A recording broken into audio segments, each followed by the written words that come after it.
हस्त मैथुन एक अष्ट मैथुनों के अंतर्गत है और ये भयानक रोग है, भयानक रोग। इसमें संकोच की बात नहीं, जैसे डॉक्टर से संकोच नहीं, ऐसे शास्त्र और सदगुरुदेव ये संकोच का विषय नहीं। ये वो भयानक रोग है जो कैंसर से भी, टीबी से भी बड़ा भयानक रोग है, बड़ा भयानक रोग। उसकी तो औषधि, इसकी औषधि नहीं है। वो तो प्रारब्ध से आ रहा है। ये आप वर्तमान क्रिया को बिगाड़ कर अपना नाश कर रहे हैं। छोटे छोटे बच्चे जब स्कूलों में जाते हैं और उनको गलत विद्यार्थियों का संग मिलता है तो प्रत्येक 100 में एक को नहीं कह सकते, 99 के जैसा हम मिले हैं अभी तक, 100 में एक को नहीं कह सकते, लेकिन 99 ऐसे मिले हैं, 100 में 99 जो इस रोग से ग्रसित हैं। पहले शायद वो पढ़ाई अपने लोगों के यहां नहीं थी। आज हमें बच्चे बताते हैं कि एक चैप्टर भी इसी प्रसंग का रखा जाता है। किसी विद्यार्थी जीवन से आए हुए साधु वेश में अपने उपासक ने बताया कि हम लोगों को शिक्षा दी जाती है कि जैसे खून निकल जाता है तो नया खून और बलवर्धक बनता है, ऐसे ही इस ब्रह्मचर्य का नाश करना अति आवश्यक है, क्योंकि वो हटेगा तो समस्त मांसपेशियों में नई शक्ति जागृत होगी। बोलो कितनी बड़ी हानि की बात, कितने बहुत बड़े दोष की बात है। छोटे छोटे बालकों की जिनकी किसी भी तरह से ब्रह्मचर्य नष्ट करने की अवस्था नहीं हुई, वो अपने ब्रह्मचर्य का संहार कर रहे हैं केवल केवल मनोरंजन के लिए। प्लेग, इन्फ्लुएंजा, ये रोग इतने बड़े महामारी नहीं जितना महामारी ये रोग है, जिसे बच्चे और बच्चियां खिलवाड़ समझ रही, मनोरंजन समझ रहे, ये करना आवश्यक ही है ऐसा समझ रहे, सुविधाएं दी जा रही, कहा जाता खेलो हंसो, मार दिया। अभी किसी योग्य नहीं हो पाए और उनको सारी योग्यता नाश करने की शिक्षा दे दी गई और नष्ट हो गए। ना वो गृहस्थी लायक रह गए, न विरक्ति लायक रह गए। ये जो हस्तमैथुन जनित महारोग से, भयानक रोग से ग्रसित साधक जो भी मनुष्य, जो भी बच्चे हैं, सावधानी, बिल्कुल अपनी मृत्यु का वर्ण कर रहे हैं। और हम ये पक्की बात कह रहे हैं 100 में 99 इस दोष से ग्रसित हैं। 100 में 99, 98 नहीं, 99। और हम जब उनसे पूछते तो पता चलता है ये केवल स्कूल में ही पूरी ट्रेनिंग हो जाती है। आपस में 4 बच्चे बैठकर ऐसे गंदे आचरण से युक्त हो जाते हैं जो जीवन में इससे निकल पाना बड़ा कठिन है।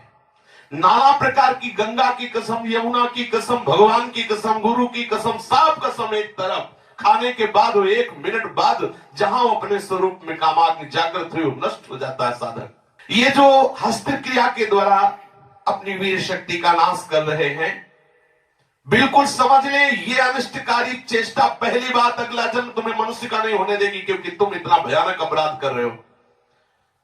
हर वीर शक्ति में वो जीवाणु है जिससे मनुष्य का जन्म होता है। आप उसको किस तरह से नष्ट कर रहे हैं, पहला महापाप तुम कर रहे हो। दूसरी बात, जैसे किसी लकड़ी में घुन लग जाता है, अंदर अंदर उसे खाली कर देता है, ऐसे ही ये क्रिया हर साधक को, हर बच्चे को, हर मनुष्य को जर्जर कर देती है, उत्साहहीन कर देती है, निकृष्ट भावना से युक्त कर देती है। कोई भी इस हस्त क्रिया को यदि स्वीकार किए हैं तो उसका फल देख ले, बिना प्रयास के वो वीरहीन होता रहेगा। कसम खाइए कि मैं जीवन में कभी हस्तमैथुन नहीं करूंगा।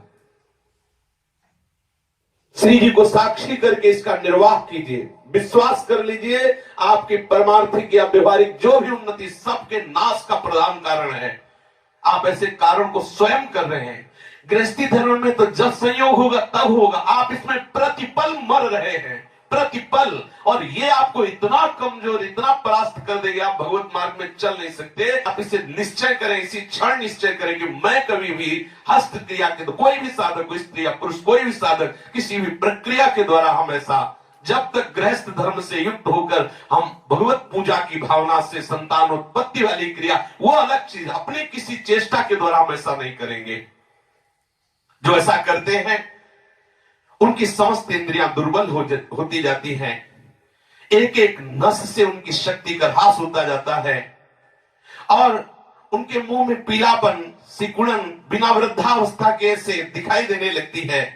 नस में दौर्बल्य, बार बार स्वप्न दोष, नाना प्रकार के गंदे संकल्प, नाना प्रकार की जलन उनके हृदय में प्रकाशित हो जाती है और वीर शक्ति इतनी द्रवित हो जाती है कि उनको पता ही नहीं लगता कब स्खलित हो गई। इसलिए साधक सावधान, ऐसी गलती बिल्कुल न करें, बिल्कुल न करें।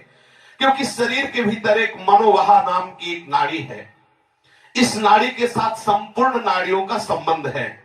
जे भी आप कामासक्त होकर के इस क्रिया को करते हैं, संपूर्ण आपके शरीर की नस नाड़ियां कांप जाती हैं। शरीर से लेकर मतलब सिर से लेकर पैर तक संपूर्ण यंत्र, छोटी मोटी सब नाड़ियां कंपायमान हो जाती हैं। फिर उस रक्त से मंथन करके फिर जो निकलता है उसे वीर्य कहते हैं। कितना बड़ा नाश कर रहे हैं आप। इस धातु से दौर्बल्य, प्रमेह, स्वप्न में, मधुमेह, बड़े कठिन कठिन रोग घेर लेते हैं। पक्षघात, ग्रंथिवात, संधिवात, अपस्मार, मिर्गी, पागल पर, भीषण भीषण पीड़ाएं शरीर में, न जाने कितने निंदनीय रोग इस क्रिया के द्वारा होने लगते हैं। इसलिए प्रत्येक उपासक को, चाहे वो गृहस्थ मार्ग का हो या विरक्त मार्ग का हो, बिल्कुल ऐसी क्रिया ना करें। जब कोई हस्त क्रिया करता है तो उसके सीधे कलेजे पर धक्का लगता है। जब क्रिया करता है तो संपूर्ण नस नाड़ियों में हलचल और हृदय पर धक्का लगता है, जिससे उसका दिल कमजोर होने लगता है। और वही सबसे ज्यादा जिसे हार्ट अटैक कहते हैं, वही कारण होता है। वीर चरण ही उसका प्रधान कारण होता है। क्षय, खांसी, श्वास, ये क्षमा महाभयानक रोगों का बुलावा है। हृदय रोग से पीड़ित अभागे मनुष्य किस क्षण मर जाए कोई पता नहीं। मस्तिष्क पर जो एक ऊर्जा शक्ति, विचार शक्ति होती है, वो नष्ट हो जाती है। जो ये हस्त क्रिया को करते हैं उनको देखते ही पता चलता है करते हैं। कुछ ऐसे लक्षण होते हैं जिनको देखने से ही पता चलता है ये सब वो प्रतिपल अपने आप को चौपट कर रहे हैं। कितना पागलपन है। आप अपने जीवन को नष्ट कर रहे हैं। पागल खाने में अगर देखा जाए तो 5 आदमी ऐसे मिलेंगे 100 में जो किसी अन्य घटना से पागल हुए। 95 ऐसे मिलेंगे जो विषय के कारण पागल हुए, जिन्होंने ब्रह्मचर्य को छीण किया है और उनकी मेधा शक्ति कमजोर हो गई और पागल हो गए हैं। ये व्यभिचार प्रवृत्ति किसी भी लायक नहीं रहती। सैकड़ों पागल खाने में जांच करने पर ज्ञात हुआ है कि जितने भी पागल हैं उनमें से 95 केवल इस बात से पागल है, भ्रष्ट आचरण से। आप परिश्रम युक्त, साधना युक्त आप रहिए। ये आजकल के माता पिता स्वयं सावधान नहीं, बच्चों के सामने ऐसी चेष्टाएं करते हैं कि उनकी सामर्थ्य नहीं कि अपने बच्चों को रोक सके। वो समझते हैं कि बच्चों से ये बातें करना ठीक नहीं है। लेकिन आप समझिए, अगर बच्चों को आप एक छूट दे रहे हैं, आप उनका कितना जीवन नष्ट कर रहे हैं। उनकी आंख, नाक, कान, जिह्वा, वाणी, पैर, त्वचा सब कमजोर हो रहे हैं। और इस कारण जब वो गृहस्थ धर्म में प्रवेश होते तो गृहस्थी लायक नहीं रह जाते, गृहस्थी लायक नहीं रह जाते इन क्रियाओं के करने के कारण।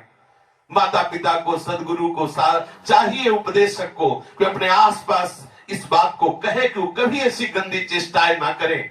सदगृहस्थी में जान, देखो पहले आचार्य परंपरा थी, सब जाकर गुरुकुल में रहते थे, ब्रह्मचर्य रहते थे। फिर जिनको गृहस्थ में जाना होता वो गृहस्थ में जाते, जिनको नैष्ठिक ब्रह्मचर्य का व्रत लेना होता वो वैरागी होते।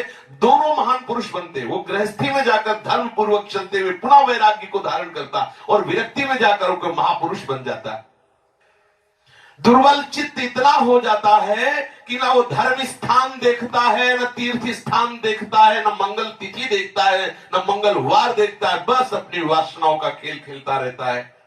हजारों प्रतिज्ञाएं, हजारों धर्म चेष्टाएं सब व्यर्थ करने वाला ये महान दोष हस्त क्रिया, व्यभिचार प्रवृत्ति, इस पर अंकुश कीजिए, इसको आनंद मत मानिए। ये जो हस्त क्रिया के द्वारा शक्ति का नाश करते हैं, ये प्रतिक्षण काम से युक्त रहते हैं। इनके हृदय में वही चिंतन चलता रहता है।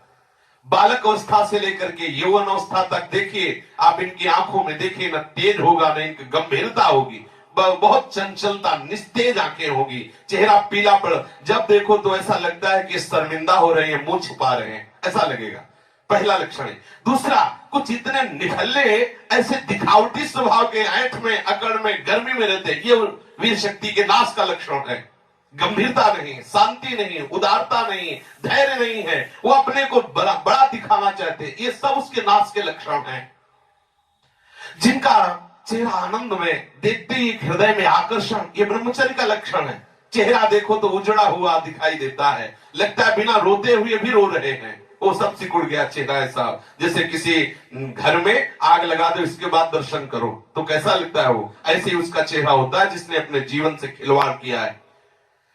जो स्वभाव से ही रुक्ष, चिड़चिड़ा, क्रोधी, बात बात पे एकदम रूखा, चेहरा पीला पड़ रहा, फीका पड़, वो चेहरा पीला प्रेम का नहीं कि वो चेहरा प्रेम में पीला पड़, प्रेम में नहीं, यहां काम की बात हो रही है। मुख पिया आई फिर गई बदल गए तन रंग, ये प्रेम का लक्षण नहीं, ये काम के लक्षण की यहां बात हो रही। वो मुर्दा की तरह निस्तेज खिन्न छिन्न ऐसे ही घूमता रहता, कोई लक्ष्य नहीं, कोई उद्देश्य नहीं, बात बात में आलस्य, बात बात में गुस्सा। जो गालों में बिना कोई गुलाबी कुछ लगाए जो गुलाबी दिखाई देती है वो ब्रह्मचर्य की होती है, और जिनके ब्रह्मचर्य क्षीण हो जाते हैं, झाई पड़ जाती है। देखो देखने में लगता है क्योंकि बोले कितने को, बोले 18 के, 18 में तो उसकी दुर्गति हो रही, तो 28 और 48 में क्या होगा। जो काले दाग चेहरे में पड़ने लगते हैं, आंखें धसी नजर आती हैं, गाल पीले नजर आते हैं, नाक के आसपास काले काले दाग यहां ऐसे प्रकट हो जाते हैं, ये सब लक्षण हैं जो उन्होंने अपनी शक्ति का नाश कर दिया। सावधानी के द्वारा इस जीवन को आप बर्बाद ना करें। जो 12 वर्ष की अवस्था के बाद से शुरू क्रिया कर, 12 वर्ष हैं, कितने से बच्चे हैं, कितने चलना मुश्किल हो गया, चलना मुश्किल, तब कसम खवानी पड़ी। वो तो लक्षण पता है ना, तो कसम कि तुम्हें हमारी कसम, यदि हमें आप तनिक भी मानते हो, संत मानते हो, गुरु मानते हो, कसम खाओ आज के बाद ऐसा, तब उनमें चलने की सामर्थ्य आ रही। बच्चे हैं, खिलवाड़ हो गया, उनके लिए खिलवाड़ हो गया और अपने जीवन को नष्ट कर दिया। अभी 14, 13, 15, 18 ये अवस्था है। जो लोग ये कहते हैं ना कि खेलने खाने की अवस्था, वो थोड़ा सुन ले कि कौन सा खेल खेल रहे हो, क्या खा रहे हैं। ये खेलने खाने की अवस्था है। अरे ये वो अवस्था है जिसमें जो चाहो तुम बन सकते हो। जो इस वीर शक्ति का नाश करते हैं वो बिना बुढ़ापे के सारे लक्षण बुढ़ापे के उनमें होते हैं। कमर में दर्द है, चला नहीं जा रहा है, थोड़ी चढ़ाई में हांफने लगे। अब अवस्था कितनी, बोले 18 की। इस अवस्था में तो मतलब दिशाएं भी कांपे, वो अवस्था है। अब तो दिखाई नहीं देता कोई जवाल। चित्त में कुचिंताएं, छाती में धड़कन, बिना भय के भयभीत हो जाना, थोड़े से भी दुख में ऐसा सोचना कि मैं आत्महत्या कर लूं, ये सब बातें उसी की कमी से हो रही हैं। ये महापुरुषों के अनुभव की झूठी झूठी बातों में एकदम घबरा जाना। कोई झूठी धमकी दे दे तो बस वो ऐसा लगता है अब क्या करूं, किसी कमरे में बंद हो जाऊं, अपने आप को प्राण हत्या करके बचा लूं, ऐसा मैं अपने शरीर को न, ये सारे के सारे लक्षण उसी में प्रकट होते हैं।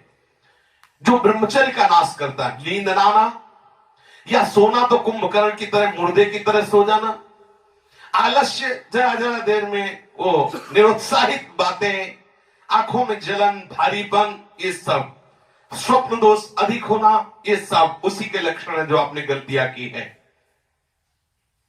जो सावधान नहीं रहता तो जब वो लघु शंका को बैठता है तो सबसे पहले वीर शक्ति का श्रवण, या सबसे बाद में, दोनों में जैसा अभ्यास हुआ, आप सोच में बैठे, लघु शंका में बैठे, तो सबसे पहले या तो वो गिरेगा या बाद में गिरेगा। आप सोचो उसकी कितनी बड़ी दुर्दशा है। वीर का पाचन नहीं होता, भोजन का पाचन, रस रस का पाचन, रक्त रक्त का पाचन, मांस मांस का पाचन, जो मज्जा, अस्थि और ये सप्तम धातु वीर का पाचन नहीं हो सकता। इसका पाचन ओज के रूप में होता है, तेज के रूप में होता है, महान शक्ति के रूप में होता है। जो संयम से चलता है, भगवत आराधन में चलता है, उसका एक अलग ही स्वरूप होता है। उसमें एक अलग उत्साह, अलग तेज, अलग ओज चमकता रहता है। सावधानी से, चाहे स्त्री साधक हो चाहे पुरुष साधक हो, दोनों को रक्षा करनी चाहिए। खिलवाड़ ना समझो। ये सप्तम धातु बनने में, एक बार के बनने में 30 दिन 4 घंटे लगते हैं। 30 दिन 4 घंटे लगते हैं। जब बहुत सुंदर भोजन सात्विक किया जाता है तो एक बार में संतानोत्पत्ति करने की जो सामर्थ्य वीर शक्ति में है, वो 30 दिन 4 घंटे में तैयार होती है। शास्त्रीय पद्धति के अनुसार, शास्त्र सिद्धांत के अनुसार साधक सावधान रहे, इसे तमाशा न बनावे, इसे मनोरंजन न बनावे, इसे खिलवाड़ न समझे कि कोई देख नहीं रहा। आप जिस कार्य के लिए मनुष्य जन्म धारण किए, चाहे गृहस्थ हो चाहे विरक्त, उसके लिए अति अनिवार्य है आपको ब्रह्मचर्य रहना। ये जो हस्त प्रयास के द्वारा ब्रह्मचर्य का नाश करते रहते हैं, इनको बहुत सावधान हो जाना चाहिए। एक बार ब्रह्मचर्य नष्ट होने में 1.5 तोला सप्तम धातु नष्ट होती है, जो 30 दिन 4 घंटे में तैयार होती है। आप विचार कीजिए, 30 दिन 4 घंटे शरीर की नस नाड़ियों ने जो कमाया, उस सप्तम धातु को आप कितने मिनट में नष्ट कर रहे हैं? कितने बार 30 दिन 4 घंटे में एक बार कमाई हुई वस्तु को कितने बार नष्ट कर रहे हैं? आपकी क्या परिणाम दशा होगी, आप खुद विचार कर लीजिए। कठोर परिश्रम से 30 दिन 4 घंटे में तैयार होने वाली 1.5 तोला अमूल्य वस्तु जो भगवत स्वरूप है, आप उसे कहां बहा रहे हैं? कितनी मूर्खता कर रहे हैं आप। इसको सुनने में बोलने में संकोच लग रहा होगा। घोर पतन का रास्ता अंदर ही अंदर मन को आप दे रहे हैं। इसे मूर्ख नहीं कहा जाएगा और क्या कहा जाएगा? जो इतनी कीमती वस्तु को केवल मनोरंजन के लिए बर्बाद करे, तन मन धन श्वास सबका नाश करने वाला। जैसे फूलों का इत्र, ऐसे ही संपूर्ण मनुष्य का सार ब्रह्मचर्य। एक एक रुपया आप जैसे बहुत कंजूसी से समेट के रखे, फिर कोई चुराने आवे तो आप दे देंगे क्या? ऐसे ही यदि आप ब्रह्मचर्य पर दृष्टि रखेंगे तो आपसे पापाचरण हो ही नहीं सकता। आपको जलन हो जाएगी कि हम कितना जल के कैसे सदाचार से चल रहे हैं और ये आकर्षण हमें कैसे ब्रह्मचर्य को नष्ट कर। वो भागेगा, हर स्थिति से भागेगा। वो अपने ब्रह्मचर्य को बहुत सच्ची मानिए, ब्रह्मचर्य में ही सामर्थ्य है हर द्वंद्व सहने की, हर द्वंद्व सहने की। जितने भी साधकों की या मनुष्यों की जो दुर्दशा है शास्त्र विरुद्ध आचरणों से, उसका कारण ब्रह्मचर्य का नाश।